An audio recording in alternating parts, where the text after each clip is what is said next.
It's been a couple weeks since we've been with you, but here we are. We're going to recap the last two games that Benfica played, also look ahead to the Eternal Derby, and we got the round of 16. And another night, another podcast. Hasta que no estás aquí dentro no sabes la grandeza de este equipo. Quero o Benfica intimidar o adversário. Quero um manto sagrado entrar com vocês em qualquer estado. E esses estados, pá! É isso que eu quero!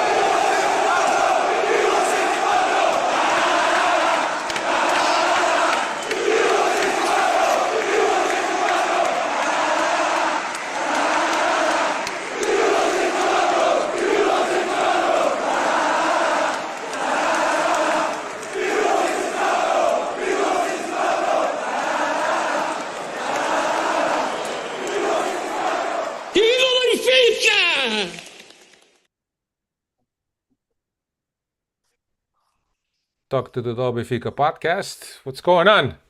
Hope everybody's doing all right. I'm doing fine. Sorry for not being here last week. Took a little bit of a personal vacation, but we're here. Guess who else is here with me? Cristiano Oliveira. What's going on, Cristiano? What's going on, Alfredinho? I'm here today, but I wasn't on this vacation of yours, so unfortunately, only the big boss gets those perks. Me and Dave have to sit back and look at pictures. What's going on, Freddie? Smash the like button. Welcome. We'll see you. Also with us, Dave de Oliveira. What's happening, Dave de Oliveira? Spirit, Cristiano. Alfredo was living Not me, his bro. good life. Not you? No, I was hating. I didn't want to even see it. No spirit for me, bro. Yeah, but good to be back. Yes, sir. Yes. But here we are. We got a couple things going on here. We have the two games, obviously, that went on. Casa Pia game and the Nacional. Casa Pia was a tie. Nacional was a win. The Nacional was the last week. So we're not gonna bore you. And I think at this stage of the season, I think that everybody's can't wait for the season to end. I could speak for myself, but I know that there's a lot of people out there that can't wait for this to be done. And I'm still holding out hope, Alfredo. As annoyed and as frustrated as I am, I'm listen. There's still a game to be won this Sunday. Kind of shit the bed against this Casa Pia, as you mentioned before, right? It's 2 games against Casa Pia this year and 4 points dropped, 2 draws. Unfortunately, add 4 points to this team. We're talking a totally different scenario here down the stretch, but unfortunately, it's not to be. But there's still a very important game coming up on Sunday, I should say, and I'm still optimistic. I'm still holding out, for this game. I'm still holding out for 3 points every time we play one of our 2 rivals going across town. It's always a big game, regardless of what the standings say, and we get to spoil it for them as well. So, and we keep ourselves alive in that race for second place, which to me is still ultra important to lock up that Champions League spot. I know it'll be tough. I know a lot of people are Debbie Downers. A lot of people are down and don't think it's feasible. But hey, man, until the fat lady sings, anything is possible. Yeah, Chris, I love your positivity and your positivity is saying we're gonna do it. I'm not optimistic. Optimism. There you go. Thank There you go. Because Yeah. I can't be positive and I can't be optimistic based on the results that I've seen so far. Like you mentioned, dropping points twice to Casa Pia this year, and awful. we got Santa Clara that we drop points to. All these bottom of the table. Dave, we're undefeated, Dave. We're about to sell merchandise. That's the only thing that we'll we're be able 5 to games hang in the museum Yeah. for the last couple of years here. We're 5 games away. We're 5 games away from selling shirts and hats and whatever that we're invincible. Or you know what I mean? So I got a question. Does that mean we have to reserve Marques Pumbal if we go undefeated this season? I'm just asking. Dave, if you considering 1 title in 7 years, right now we're mocking you, but hey, man, you gotta celebrate what you can celebrate. You haven't had many things to celebrate lately. Awful. Yeah. So the Casa Pia game again scored And by the way, Alfredo, real quick, I'm Yeah, being sarcastic about the I know you the are. celebrating. I mean, I'm I just know you making are. sure. I'm just making sure that others know that. I I know mean, you I'm are. And obviously I'm optimistic about staying alive and whatever for the second place. But as far as the undefeated stuff, look, man, great, phenomenal, right? But who cares? At the end of the day, Snudaka next to me, it don't really matter. But yeah, Red Baron vai lá, says hope. desculpa lá. Red Baron says hope for what?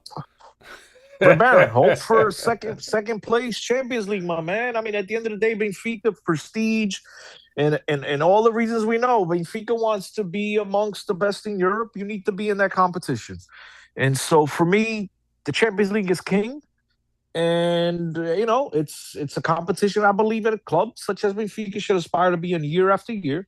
Obviously, our number one objective is to win the Campeonato and then the Taça. But I don't even think the Taça Portugal is an objective anymore because we only got like four of them in like 163 years. So I don't even think that shit is at the beginning of the season. It's not a goal. But obviously, the number one goal is to win the Campeonato. And then for me, maybe you look at it differently, and that's fine. You're entitled to your own opinion. But to me, Cristiano Oliveira, my opinion is, gotta lock up Champions League football year after year because that's where you belong. You belong amongst the big boys. You're obviously financial reasons, prestige reasons, everything else. Okay. And so to me, there's still hope. Obviously, if you beat Sporting on Sunday, we'll be 2 points behind, and then you still need to pray that Sporting trips up. But hey, man, you never know. Just go back a few years ago when Sporting is leading the title with 2 games to go, a game to go. They go to Marítimo, they lose. Nobody ever expected it happened, and we were champions, right? So again, you never know what could happen until the fat lady sings. And we're alive. We're alive, and so obviously, I'm not positive. I don't do I think it's gonna no, but at the end of the day, I'm still optimistic that it could happen. So Yeah. that's where I'm at. So yeah, no, and look, Steno, there's quite a few people out there. I personally, Não, hold on. Peraí. Red Baron vai celebrar a Liga Europa. No, claro que no, I'm not. I'm not. And as I've told, listen, you don't understand the countless amount of people that have reached out to me and like, oh man, but the Liga Europa, we're gonna break the European curse. Now the big teams are, and then Benfica is a legit. And I said, look, this is where I'm at. Why? And I want to make this loud and clear. While second place is still within reach for Benfica. Okay, and it's not just within reach. We obviously played a team that's in front of us for that spot, right? So we obviously still have a say in the matter, and then we need some help. But while that is a possibility, don't talk to me about the Europa League.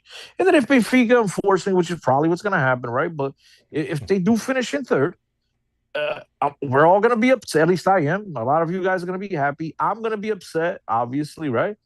But then next year, when it comes into July, you start the preseason, and now that's your schedule. You're going to be in the Europa League, right? I compare it to the Taça da Cerveja, the Taça da Liga. I could give a shit about it, but when we're playing it, hey, man, every game that Benfica plays, I want them to win. So I guess then I'll be rooting for Benfica, obviously, to winning it all. But right now, to me, Europa League is for losers. You know what I mean? I want to be in the Champions League. Brian Peters says we have a better chance of winning the Europa League, which is right. Makes sense. It is, but I don't. Fine, but I don't want to be in it. How's that? Yeah, and he also says, but Okay. I will say that the UCL funds are detrimental for Benfica, or in this case, beneficial for Benfica, or not having them is detrimental for Benfica. Yeah, I get you, Brian. 100%. I get you, Brian. 100%. So about these Casa Pia games and Nacional games. So the Casa Pia again tied in the 78th minute. Then we just couldn't bring it back. Nacional scored early. Team opened up. Team was confident, was loose. We also saw the return of Auschnitz, which Mourinho deems an extremely important player to this team. Barreiro also played, and he said that when Auschwitz and Barreiro are out, there's a reason for concern. What one of them is there, we could get by. But yeah, Bro, look, it's excuse after excuse. Look, while he is right, I understand that these guys are important on this Benfica roster. It is no fucking excuse not to beat Casapia. Okay, they should be able to beat Casapia with me and you in the starting 11. But unfortunately, Me and you for that's not the this. case. Yeah, with me and you in the starting 11, they should still be able to beat them. Yeah, Okay, so I don't want to hear this. To me is just excuse every time. Oh, because this one don't play. And man, shut up, bro. At the end of the day, Benfica is just a one player spent what Casa has spent in their whole history. Not, I don't even think they've spent that in their yeah, whole history. So I don't want to hear it. I don't want to hear, man. It's just listen, go out yeah. there, win the fucking game. That's it. Yeah, Chris. I keep flashing back to one of the things that you said when we were talking about Rafa coming and whether we are going to sign Rafa or not, and I vividly, and this is not to rub anything on your face, right? But this is something that Yeah, I yeah, yeah. go back to you, to, and it made a lot of sense back at the time, right? There was some of us that said, well, Rafa hasn't been playing without, hasn't had significant playing time for a bit. But one of the things that you mentioned, and I didn't disagree with you, Cristiano, was that Rafa comes to this team and he automatically becomes our most dangerous player. And in the interim, or while Rafa joined, Sheldrup turned out to be, he's now our most dangerous player, and a player that prior to that Real Madrid, was it Real Madrid or Barcelona performance, we were ready to ship him Real out. Madrid, Real Madrid. I We mean, were, but look, that answers your question of how of why we're so terrible. I mean, we're relying on Charles. You know what I mean? That's become our most important player. That's why we're so fucking terrible. And as far as Rafa goes, look, I have to be honest. I didn't foresee him being this horrible. You know what I mean? I admitted it that maybe it'd take him a little bit of time to get going because he had been basically on the sidelines for 2 months. But bro, I mean, I don't even think his mother. I don't think anybody expected him to be as bad as he's been. He has been absolutely useless. And so, while I get many of the very few of these wrong, look, I guess I was wrong. Rafa is clearly not the same player. Maybe he'll regain it with the full off season, under him, and but that's for next season. As far as what he's done so far since he's joined in January, I mean, I don't think there's any denying that he's been absolutely atrocious. I know he scored, I think, what is it, 3 goals since he's returned, but I don't know. It just seems like the guy has been missing, even against the games, again, big games against Real Madrid, small teams, whatever it is. He is just not the same player. Whether it's coaching, whatever it is, he's just not at the level that I, at least speaking for myself, expected him to be at. And so, no shame in saying that he's been absolute shit. But the fact that Shahruk's become our best player. I mean, yeah, I mean that there's your answer as to why we're struggling. but what and this is not obviously Cristiano, and when I mentioned this, and I followed your logic, right? But in terms of also understanding that Rafa hadn't played a competitive game in quite some time, didn't have game form. Do you feel that it was the right decision, understanding that there was a possibility that the player could arrive and not be in game form? Mourinho said in the post-game conference that Rafa is still not at the level that he expects him to. But did it make sense to go grab Rafa, understanding that the player I mean, hadn't played in Alfredo, you game and a half? I mean, in a month and a look. half.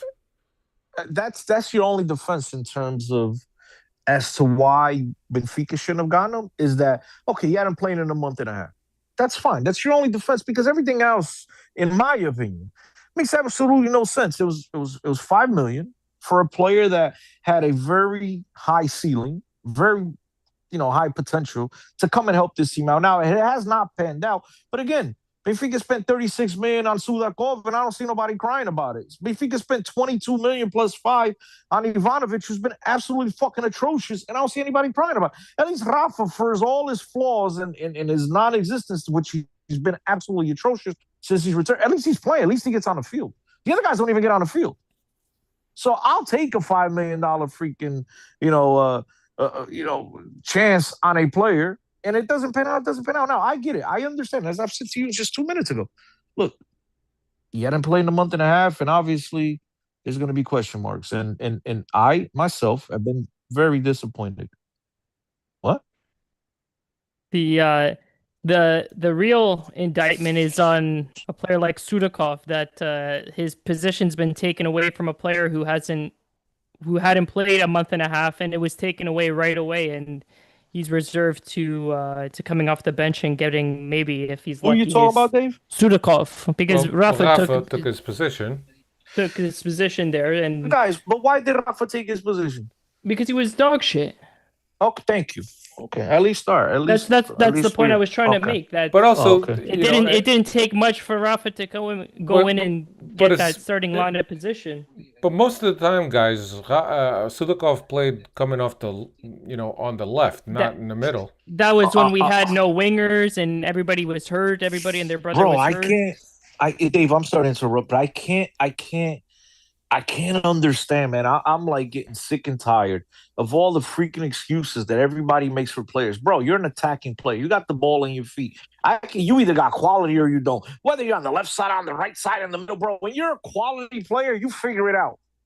Okay? Did Ronaldinho ever have a problem on the right side, on the left side, in the middle? I mean, quality players figure it out. The guy had the ball at his feet and he couldn't fucking figure it. He couldn't pick out a pass. My man can't get a shot on net. He can't drill past nobody. At some point, we have to look at the player and just say, man, look, maybe this was too big of a bite for him.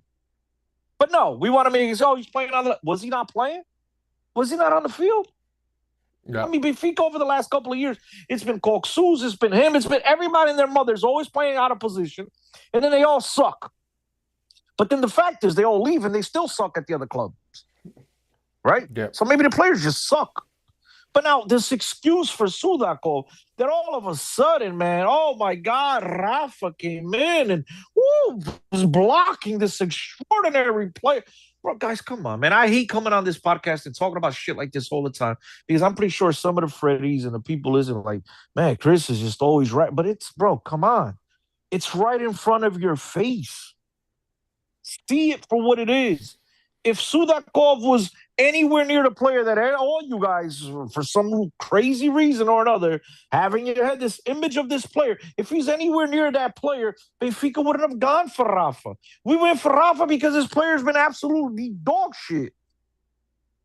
So much so that now I don't know if you believe the rumors or not, but the rumors he's on the chopping block. He's going to be one of those that Benfica's looking and like, do you blame them? But yet somehow somebody's going to come out here on the podcast or call us up or whatever, go on Twitter. Oh, my God, I can't believe we let go of Suda. Put a more to the deals, guys. Bro, if we can get whatever we paid and just break even, I cut your ties. Guys, this has been Benfica, man. This has been Benfica. We've become fucking Sporting. We've swapped places with Sporting over the last 5 years. We got one title in 7 years. We're blowing average players and making them out to be superstars. We're here fucking defending people for being shit rather than calling it for what it is. This is Sportlich Boy Benfica. Who's been making the You decisions have for to the come past in 5 years? and perform. It's not me, Alfredo. Don't bring it on me. It ain't me. But Chris, you've been saying this even before the last 5 years. You said this while we were still winning titles and still just on that reaching that peak, but you could see what was on the other side of that peak. So I'll give you the credit because you were always saying the mentality of the fans. I've been Dave. important. I'm glad you said it. Thank you for mentioning it, bro. Listen, if you guys listen to the Benfica podcast, go back and play it. This is nothing new for me, and I get it. I've become that Debbie Downer on the podcast, right? It's always negative Nancy. But it's a fact. You want to come over here? You want me to do a podcast and praise a fucking guy for scoring a goal against Nacional? This is what we've reached. This is the point we've reached that you want me to come out here and pat Sheldrup on the back for scoring against Nacional, guys. Nacional. Well, he's been our best player, Chris, for the past 2 months. I don't think he's been our best player. I think that there's definitely, and I think even his biggest hater will admit, there's been a major improvement. There's been a major improvement in the player from what we've seen before. But I often say here on this podcast, when you are absolute dog shit, right? And then you just pick out a pass. Oh my God, just instantaneously, you become much because you're not dog shit right now. Right? So, it takes very little for you to do. to actually be productive. Now, has he been productive? Yes. Has he had games where he's gotten spurts? In games where he's been good? Yes. But if you go back and watch the game, and I wish these guys, they put all these little bullshit videos together. Oh, the talks to shall do. And he does all talk. And 9 out of 10 freaking chances he gets into the box, he loses 9 out of 10. He gets one off. But everybody wants to focus on the one in the show. What about the other 9 horrible decisions he's made? Go back. If you think I'm making it up, go watch it. Go watch it. He gets into the box. He's either got his head down. He goes near post. The player's making a second post run. Then the next time he goes into the box, he goes second post while Pavlidis or whomever is making a near post run. Go again. I'm not making this up. It's right there. So no Vic and okay. Now, has he been better? 100%.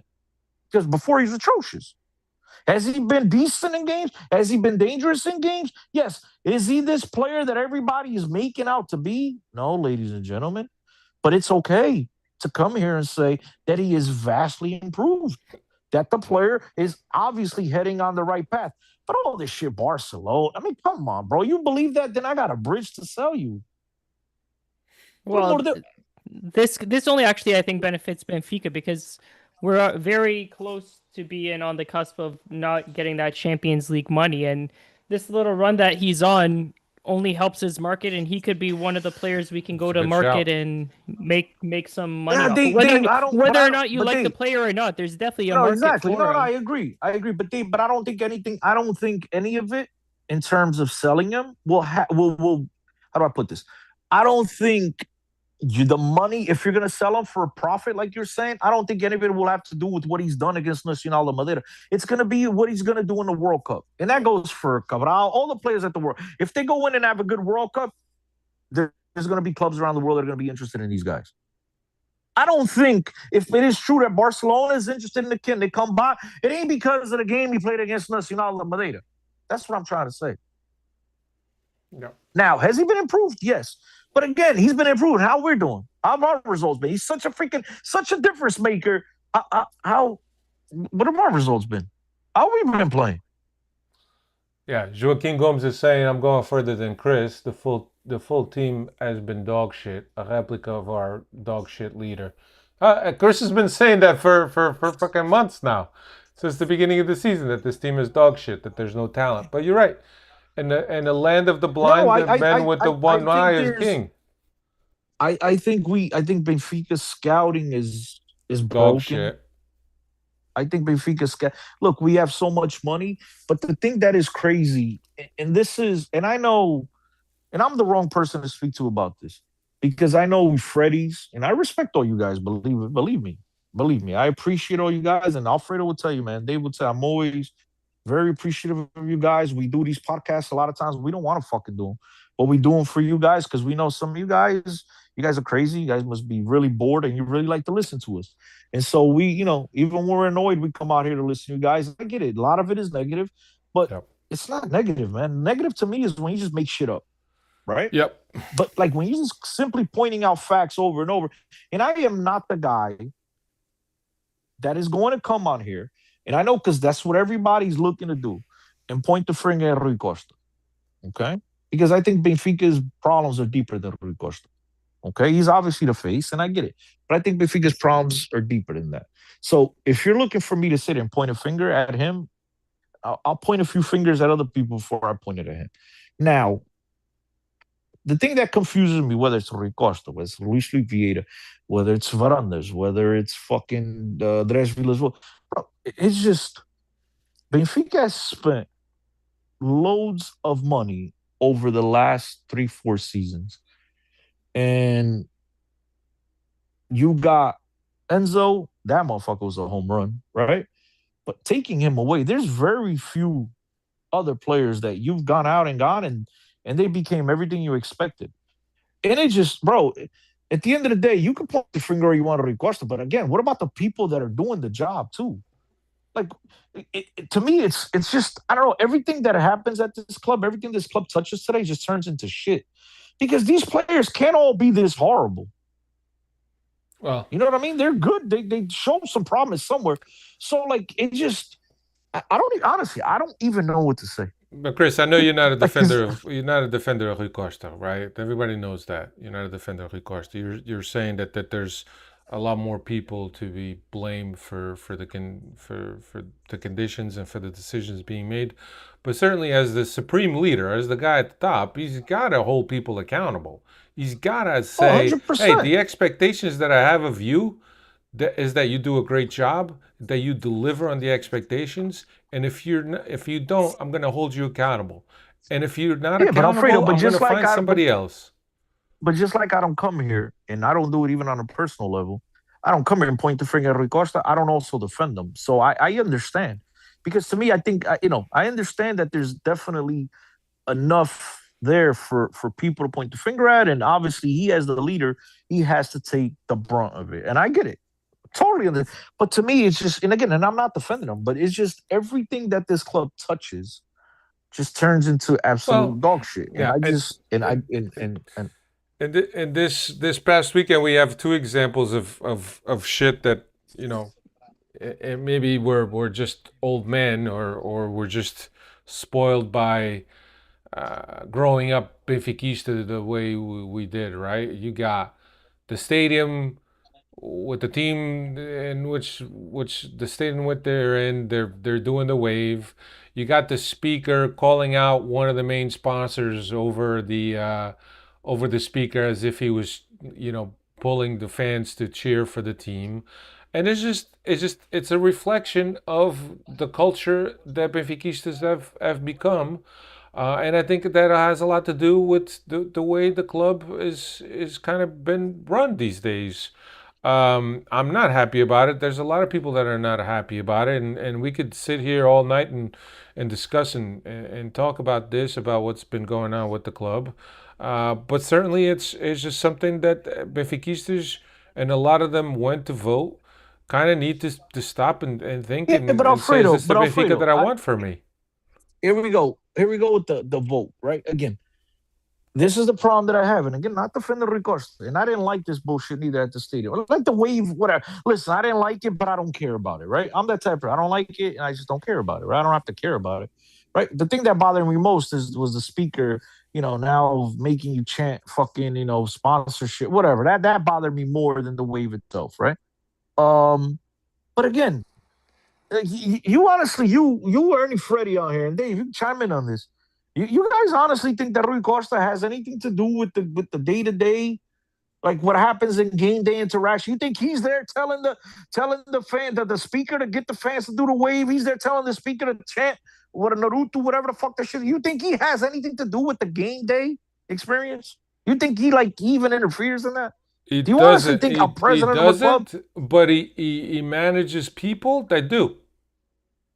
Okay, fine, but how do we know now he's not? I'm just saying. Maybe now he gets this shit and he makes changes. I hate to be defending him, bro. This is pathetic. But the point is, dude, he doesn't. I don't think there's things that go on at the club that, yes, he's the one overseeing it, but I pay you to do a job. I can't be sitting there micromanaging everything you do. I'm paying you well for you to do a job. Do the job.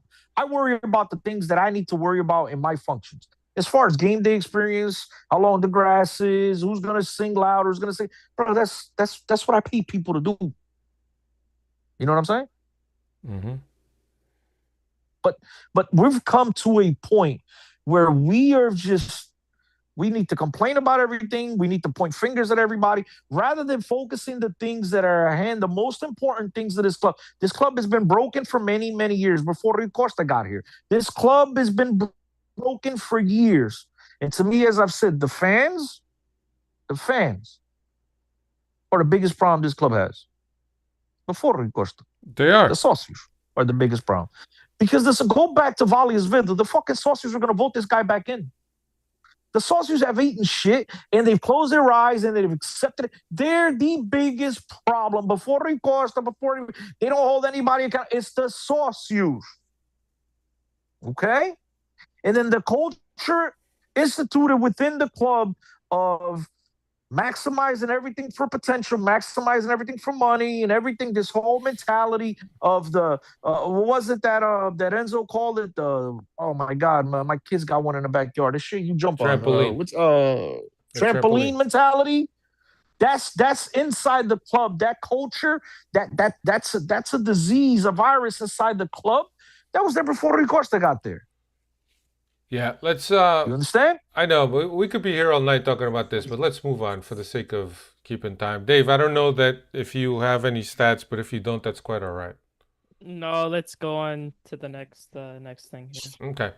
And now we got the Derby coming on. I mean, if he's I mean, we know we have to win. Sporting is coming off of a loss. Well, not a loss. They tied in London, but that aggregate of one. Dave, I'll ask you because Christina's been doing a lot of talking. Do you feel that this elimination for them, especially the way they were eliminated, because they kind of add something. You know, they could have at least taken a game to overtime against this Arsenal team, which I didn't think it was an exceptional.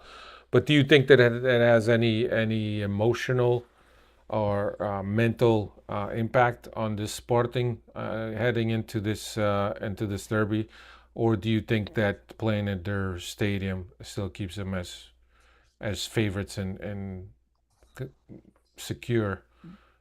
They're still going to be favorites, and I still think they're going to be in the right mindset to come play this game. Only for one reason is because Porto dropped points not this past weekend, but the week before. So that kind of gave them another breath of or another lifeline that they're really still in this title race as well. Leading into the international break, Porto came back and beat Braga, and it looked like the championship was pretty much sealed. At least I thought from that match, but then Porto came back from the international break, dropped points, and I think that really gave Sporting another glimpse of hope of catching Porto. So I think it has nothing to do with. Yes, they got knocked out of the Champions League, but it was a respectable showing for them, and they're gonna be ready to go this weekend against us. And not to mention, I'm sure they would take great solace in handing Benfica their first defeat of the season as well. But I'm expecting a strong Sporting side here in this derby. Chris, quickly, your thoughts on the derby. Araújo's not going to be available. If Benfica wins this game, they will surpass Sporting, but Sporting will have a game on hand. Um, yeah, what do you think? Bro, I think it's what do I think? I think it's a what is it, a derby. I think regardless, as I've said before, I think I said at the beginning of this pod here, regardless of the standings, these teams absolutely hate each other every time they play each other. They want to make an example out of each other. I'm hoping that the loss at Arsenal did, take a little bit out of them emotionally. I'm hoping that it drained them a little bit. I think it will affect them a little bit, but again, it's the Campeonato still at reach for them. They get to beat Benfica, and as we know, playing Benfica is everybody's Super Bowl, so they'll be up for it. But I think Benfica as well. I think Benfica will want to come in and play their football. I think Mourinho is not going to want to lose. I think he's undefeated right in Clásicos or some shit like that. He's got some tremendous numbers in Clásicos. I think that Benfica is going to be gunning for the victory as well. So, and listen, if you can spoil their party as well and spoil their chances at winning a three campeonato, why the hell not? I think we'll take much pleasure in that as well. Yeah, yeah.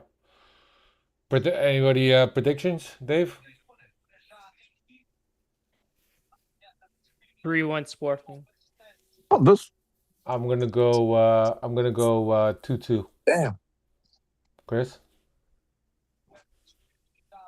2-1 Benfica. All right, lock that in. Dave, you didn't. You 2-1. didn't have any stats for that, right? Let's move on.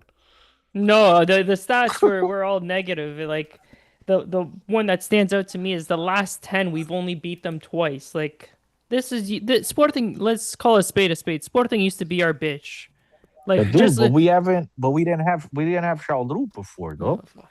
You know, We- I'm saying. well, like Too early. Too I'll early. admit here, like we're Porto's bitch, but Sporting here, they're our bitch. But recently, man, the stats don't show it. 2 wins, 4 draws, and 4 defeats in the last 10. So All right. times Back. are changing here. Yeah. Back to our bracket. Who's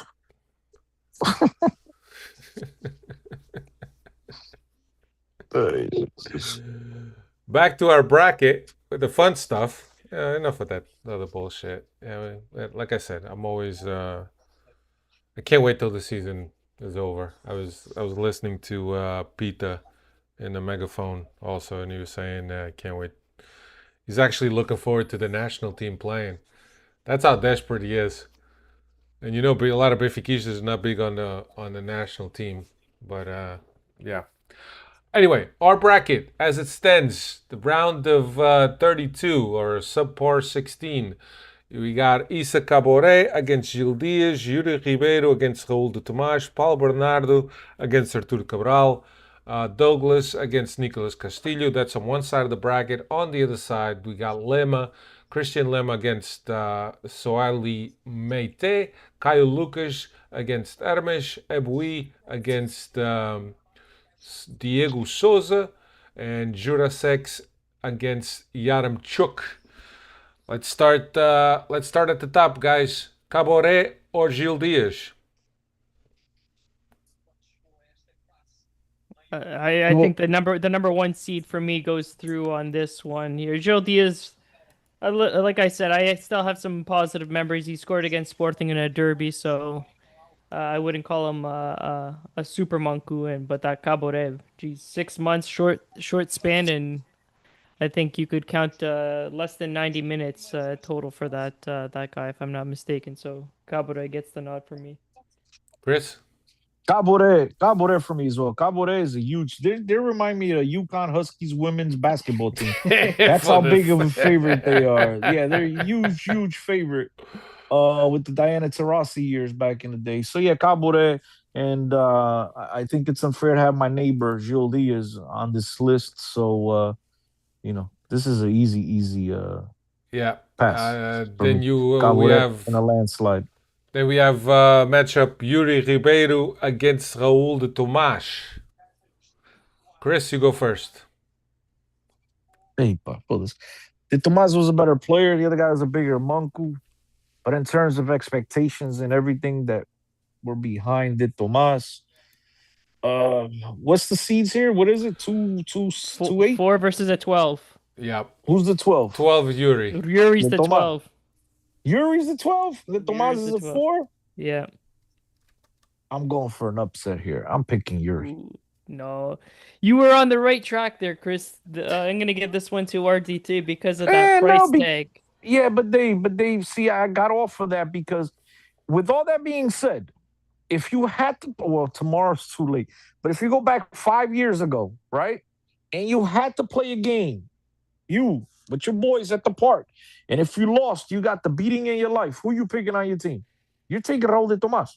So therefore, to me, it's Yuri. Nah, I'm sorry, but he came in with so much hype and price tag, and he was gonna be our savior after saving João Felix. So I guess we might have different definitions of Monkush, but I think just the whole hype. Yeah, you have to. I mean, we have to define what we're doing. Like, is it who's a better player, who's a worse player at Benfica? Yeah. Okay. I mean, look, worst player. I think it's a tie. Then they were both shit. and I think you're definitely right on that. But and then to me, the tiebreaker or what gives RDT the advantage in my book is that price tag and that hype. But maybe this is one we have to send out to the fans. Remember, hey Dave, hold on, Alfredo, real quick. Dave, remember, RDT left and made the Spanish national team a year later at Español. So that's why I'm saying, in terms of Manco, oh, it's by far Yuri Ribeiro. But this But is as what far he as did with expectations Benfica, at right? Benfica, Yeah. Well, he scored 2 more goals than Yuri Ribeiro did. We didn't pay Yuri Ribeiro 20 million to go and score goals. I'm gonna go with Raul de Tomás right. just because I hated his haircuts. For this.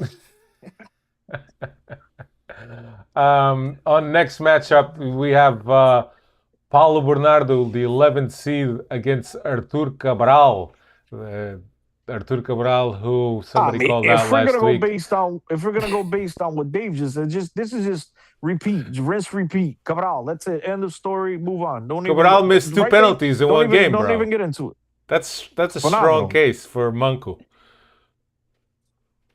You So, know Dave, what? you go Actually, first, tying Dave. this in, tying this into the Nacional game, and you brought up Cabral missing the penalties. Pavlidis missed penalty was the first missed penalty in league competition since Cabral missed those two back in February of 2025. So tying the Love the Manco recall. madness into the Nacional game that just passed here. But Love that recall. again, same type of criteria as Ardete. I think Cabral here takes the cake.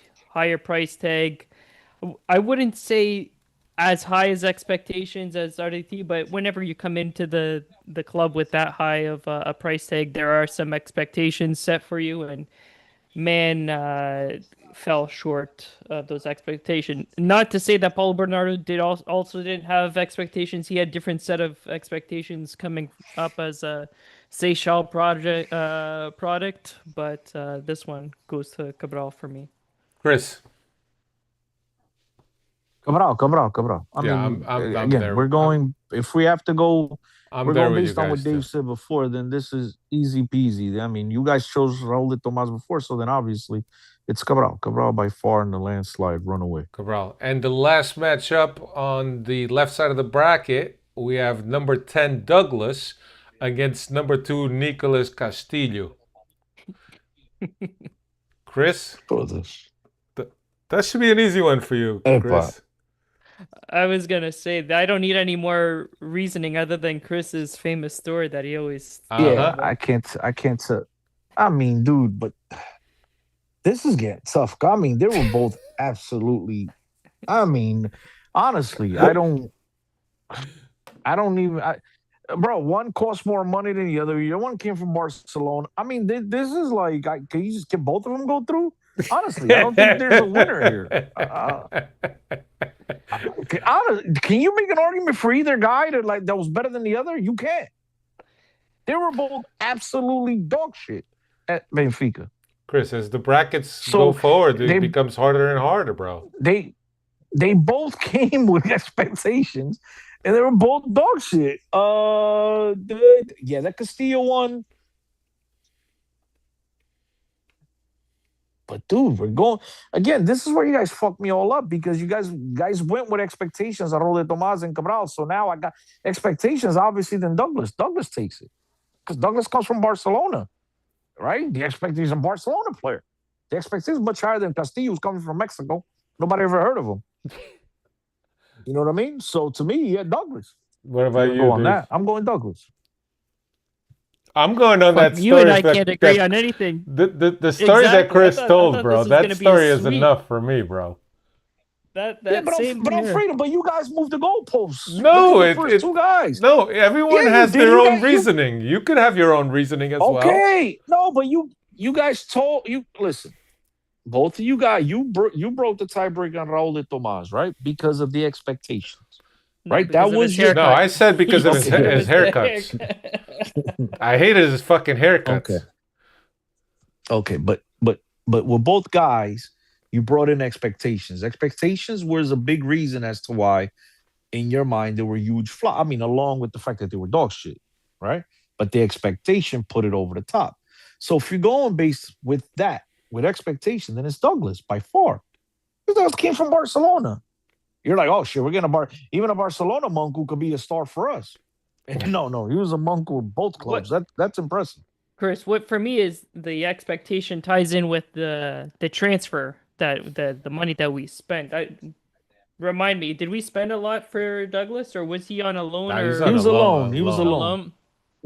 I think Castillo might have been like 7 mil or something like that. I don't know, man. I'm leaning heavy on Castillo here. That's fine. Same here. But again, Chris, that's all because of your story here. Hey, that's story listen, does it at for the me. end of the day, he's advancing. That's it. 2-1. Keep it moving. Let's So go. we're done now with the left side of the bracket, and the matchups is Isa Cabore as number 1 seed versus Raul de Tomas, number 4 seed.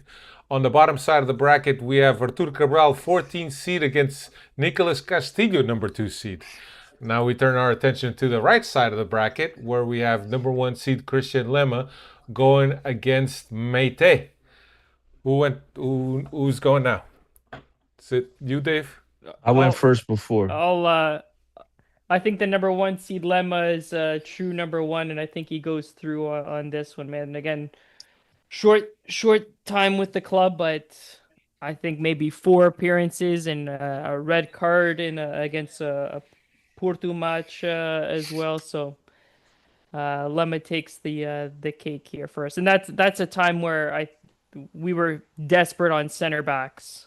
Everybody got hurt to start the season, and we resorted to Lemma for a couple of games, and man was god awful. So I think he takes the cake there.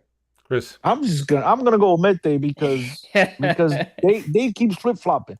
So yeah, we spent money on Mete. There it is. He was horrible. You're The not other guy, wrong. You're not wrong. Lemma came in for like, I don't know, a bag of balls and some chalk to paint the field and shit. It wasn't that much money we spent on him. You're not wrong. So And the Freddies I'm all in the chat there are giving it to Mete too. So I'm know with what you, you- Chris. I'm with you. We're Mete on this one. Mete, if you guys recall, Mete was expressly asked by JJ. If you guys don't yeah, but recall Mete that. wasn't terrible on the ball. Mete was the guy that Benfica signed without Ricosta knowing who he was, just so we could clear that one up. Fuck. If you guys forget that one. Remember that was the story. If you guys don't recall, Paulo Futre on TV trying to defend the Mete signing, and like Rui Costa is my friend, I know, but Ricosta told me that he signed him without ever watching him play. Like, come on, you're not defending him, you're burying him more, bro. Come on, Paulo Futre. But he tried his best to defend this boy. All right. Next, Yeah, Mete. next up, we have number 5 Caio Lucas versus Hermes, number 4 seed. Number 5 seed against 4 seed. Chris, Dave? do we have some agreement on this You here? go first, Dave. I'm going. I know it's me first. It's me It's Chris. first. Is He you went first? first before. Man, this one is. I'm gonna have to pick Hermes. I'm gonna have to pick Hermes on this. There we go. There we go. Finally, God, some synergy. Hermes was straight. Like, I don't remember. Yo, honest story. The one thing I remember about Hermes was him in a Grêmio shirt. That's my one memory I have. That's where we got him from. I don't remember anything else about the guy. Where Kai Lucas, at least he might have scored a goal or two here and there, Yeah. and you know, Yeah, it I'm was. there I mean, with for Hermes. a good 7 to 10 weeks, the Benfica fans were riding the Caio Lucas bandwagon. They were drinking a Kool-Aid. This guy was the answer. And then eventually they figured out that he wasn't. Just like so many others that I could Another go down the list. JJ request, wasn't it? Yeah, might have been. Akilu, you know, you have to understand that even when the coach doesn't like him and he bring him into the team, they have to say something nice. They can't be like, oh man, this guy sucks. I didn't want him. So can't believe everything you hear. Yeah, I'm there with Hermes. So Hermes and Metes set up a matchup for the next round, and then on the going down the bracket, Ebui against Diego Souza. Ebui is the number 6 seed. Diego Souza is the number 3 seed. And if you guys recall, and Chris has already told this story, Diego Souza made the Benfica roster and then was a national team player. He was a national team player, then made the Benfica For roster, one game, Brazilian I think. 1 or 2 naturalized. games. Yeah. Yeah, I think. But Dave, you got how many games did he play for? 1 or 2? It was a Very little limited. number. Let me bring Alfredo's got the story right. He was brought in to get in some game shape to try to make the Portuguese national team, but I think he No, might but have he did. lost But he game did. shape. He made Yeah, it. yeah. No, he made it. He made like a game. I don't know, but that's what I'm saying. I don't know if he played the game before he came to Benfica or after he made Benfica. So that's the only. I don't remember. But I know he did play for the Portuguese national team. Yeah. He I just don't know how many games. yeah, he actually made 13 appearances for Benfica, but no goals, Yeah. 2 And how many for the assists. national team? For the national team, let me get Maybe 2, uh if that. let me get that. I don't even see it here that year. Give me a sec here, but I I'll got while you. I look that up, Who are I'm gonna give you? this one to Diego Souza only because, like we've mentioned before, Ebui, uh, we signed him, had a little bit of hype coming in from the Nigerian national team, but then he got hurt and was never really the same player. But Diego Souza takes the cake here for Diego me. Souza played 2 games for Portuguese national team, Dave. There you go. You're on the ball. He played 11 games on loan at Benfica and nothing. So yeah, he played 2 games. Like I said, he played 2 games in 2019. Benfica got him in 2020. Yeah, Um, I'm going with Diego Souza I'm because Eboué going was Diego just Souza because like Dave said, the injuries didn't allow Eboué to show more of himself. I'm going Diego Souza. Eboui's a really nice kid. Really loved Eboué. Really super nice kid. And so at least he wasn't a douchebag. So for that, I give him a pass. Yeah, Diego Souza for sure. Expectation, the whole nine, Portuguese national team, big striker, and then so they'll yeah, and and Budo. and I'm going last matchup number 7 Jurasek against number 2 seed Yeremchuk. Who goes first? It's Dave, but I want to see if Dave changes the goalposts again here. Let's go, Dave. The pressure's on. The pressure is on. Um, fuck this one I'm Actually, you struggling know with. what? This one, they, you know what? I forget about moving the goal. They were both. They spent money on both. One was Uh, 18 million, one was 14. So you know what, Dave? Feel free. Yeah, they're both the same shit. that's what I mean. They're very equal. I mean, you could make the case Yeremchuk because he's a striker should be a little bit more hype, but all we heard from Jurasek, this one was Roger Schmidt's request, and Jurasek had a good preseason showing, but God, when the real games counted, that guy was terrible. Not that Yaremchuk was any better himself, but this one I'm going with the number 7 upset over the number 2 on this. My votes for Eurosec. Bruce, I'm going Urim check. No, Jurasek, because at least with Yaremchuk, we're always gonna have that beautiful moment that brought tears to everyone's eyes. Uh, when he subbed into the game in the war and he was crying, whatever. So that was a really touchy moment. So keep that great memory of his, and definitely Jurasek, who I don't even if he could lost money just to get rid of him. I don't even know where the hell he's at now, but yeah, Jurasek. Yeah, Jurasek's a serious contender here. I'm there with Serious you contender. guys. Jurasek moves forward to set up a matchup with Diego Souza. So on this side of the bracket, you got Maite against Hermes. That's the number 8 seed versus number 4, and you got number 3 seed Diego Souza against Jurasek, who is number 7 seed. On the other side, number 1 seed Cabaret against Raul Tomas. Number 14 seed Artur Cabral versus number 2 seed Nicolas Castillo. And that completes our So this is embarrassing this is what we 8. call this is what we call the quarterfinals, The right? embarrassing 8. the, The elite 8 or the embarrassing But 8. which is also known as the quarterfinals, in the right? quarterfinals Could or be, so. yep. Yep. Yeah. Okay. All right. Tá bem. Cut the nuts down. Do we save this? Do we save the final four and then the final for next week, or do you Yeah, guys let's want to stretch do it out. final four? We may not want to Let's say talk we about the It'll stretch take it us Sporting out. 2 game till next minutes. week. What do you want to do? Whatever. We got 54 minutes of show so far, so it Let's hasn't get been out of too here. long. Let's get out of here. All Yeah, right, let's get out of here. let's get out of At here. least we got something to talk about next week. Yeah, At tune in least next week. if shit if shit goes wrong, we got something to talk about for Yeah, like a quick 5 minutes. yeah. Let's go next week. We'll have the Manco Madness go fourth, and we'll give you And our next week we'll our failure next week 4. we'll be here on Wednesday, right? We'll be here on Wednesday It next will be week, here on right? Wednesday. Yep. No Yeah, Freddy's no more Wednesday, vacations. 9:30. Unless one of you guys want to send us a nice tip so we could all go on vacation. If not, we'll all be here next Wednesday. Yeah, we'll be here.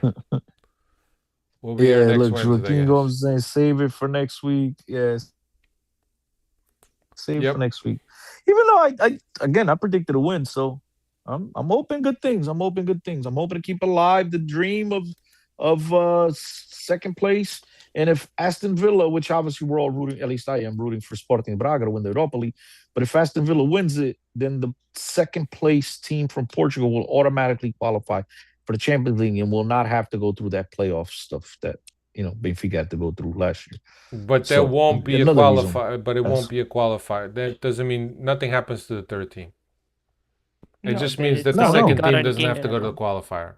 Yeah, Yeah. that's what I said. Yeah. Yeah. Second No, I place just goes in wanted to automatically. clarify. And third, Just wa- and third place still goes into the Europa League. Nothing changes. All right, everybody. It's been nice catching up.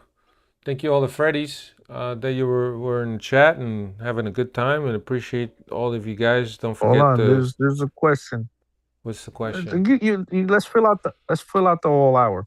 Do you This guys says, do think you Mourinho guys think stays? Mourinho? Oh, continue. Read it. Go. Do you guys think that this is from Joaquin Gomes? Do you guys think Mourinho stays, or we're going to get Lage 2 days before the Campeonato starts?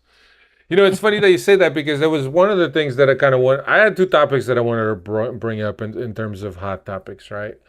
And I didn't want to bring them up because I know that we had, the Manco Madness bracket that we still needed to go through, and I didn't want to be here 2 hours. But to me, and from the things I've been reading and watching and listening to, there seems to be a disconnect between Rui Costa and Jose Mourinho. One says he wants to stay, the other one doesn't know. Then the other one says he's got contract. Then he says, I don't know.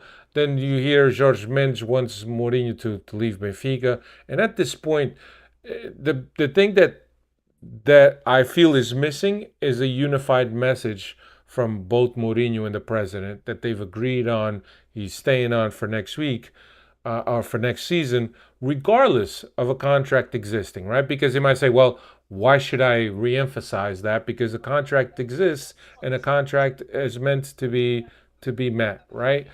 Well, But I just because if Benfica gets rid of him, if Benfica chooses to go their separate way and says, Mourinho, look, right now it's not, you know, we're not where we want to be.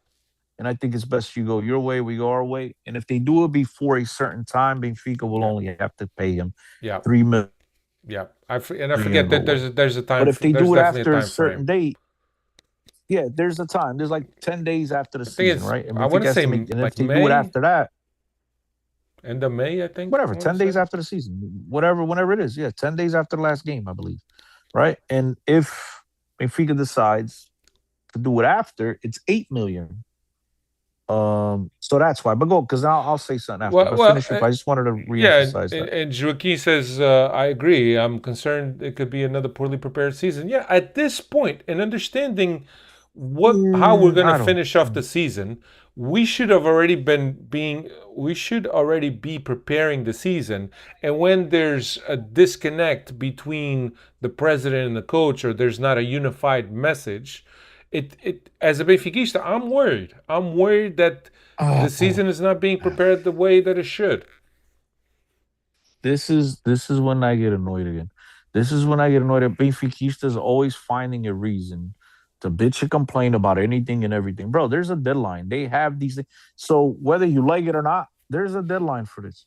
Okay. They have dates set and they're gonna take their time until then. I'm pretty sure that there's decisions being made within the club for replacements, for there's step one, plan A if Mourinho stays, plan B if he goes. But at the end of the day, man, look, this is all contractual. I've been told, okay, that they've been meeting. I personally think this is just not anything inside, even though I've had multiple conversations. But this is my hunch. I personally think that Mourinho, I'm leaning towards him not being back at this point. Um, but that decision by the end of May, guys. That decision will be made. And so for Alfredo to be all worried, right, and the rest of the Freddies and everything, there's nothing to worry about. The season will be taken care of. The new coach will come in. Um, they'll have their month off by the time they return for preseason, which is normally July 3rd, July 4th. They'll have a new coach. They'll have all that taken care of. So Uncle Chris is here to tell you guys not to stress. Just relax. Everything will be okay. Now, whether they'll make good decisions after that or not, I can't promise you. But in terms of, them having coaches in place and whatnot and that shit will all be resolved. It won't be a shit show. So you guys could all calm down. It won't be a shit show that has been the past 3-4 seasons. But it hasn't been the last 3-4 seasons. What I mean, again, the last 3 seasons, what's happened in preseason? Nothing. We had a coach in place. They went out. The problem was that 4 games into the season, they fired both of their coaches. 4 games and 5 games. It wasn't the preseason, guys. That's what I'm saying. You guys, like, in the preseason, we had a coach, right? The We had a problem was coach, that but it was we poorly here, prepared. Where you go get it guys, wasn't poorly prepared. But it wasn't poorly but Chris, you prepared. go How get you know guys it's that poorly prepared? suck, bro. Go get guys that Alfredo, suck. Al- Alfredo, there wasn't poorly prepared, Alfredo. It sucked under you, right? Let's say I have my ideas for something. Then you get rid of me. You come in with my groceries. Now you got to make a meal out of my groceries. And maybe your meal plan, you don't know how to cook the meal that I was going to make. So you might look at it and say, man, what the hell was Chris thinking? But maybe under me, those groceries made sense, right? And so that's the thing. The season wasn't a shit show. The shit show turned out after 4 or 5 games into the season, where if the president didn't have enough confidence in a manager to struggle, he should have gotten rid of him at the beginning. That's where the problem was. As far as the preseason, Alfredo, it went off with normal, with normalcy. You know what I'm saying? I do. The players came in, the players sucked. I mean, but that could happen with any coach. I just think it was the whole, like, if you're gonna get rid of him 5 games into the year, you should have gotten rid of him in preseason. Dave, what do you think? Yeah.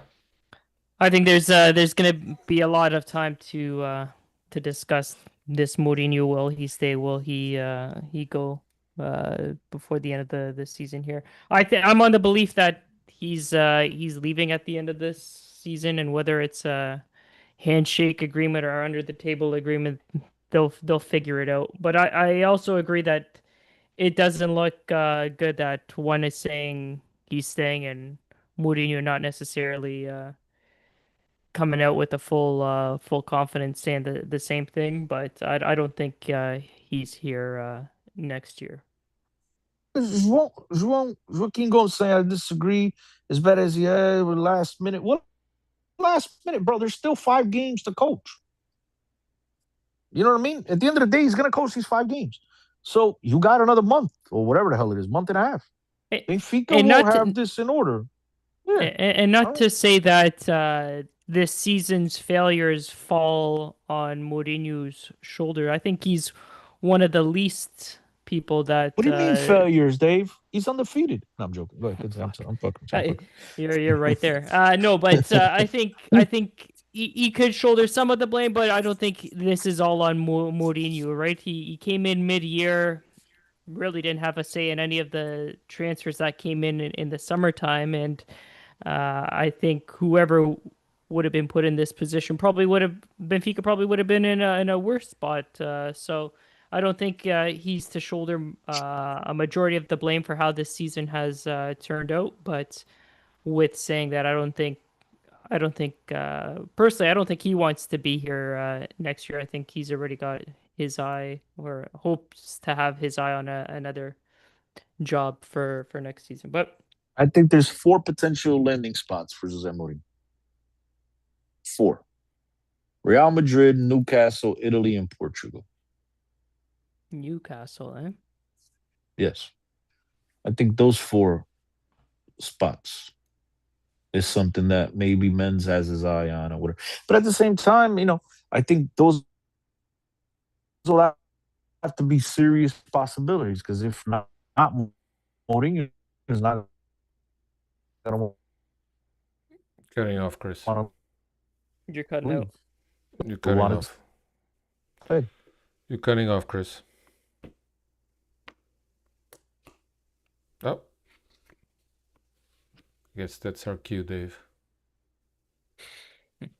you know, No, I don't. Don't know. where's he gonna go? Do what? You just cut off. But and yeah, Chris, gotta- we didn't hear you at all. We didn't hear anything, Chris.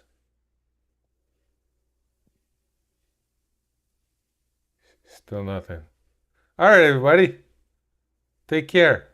Enjoy yourselves. Love one another. Be kind to each other. Later.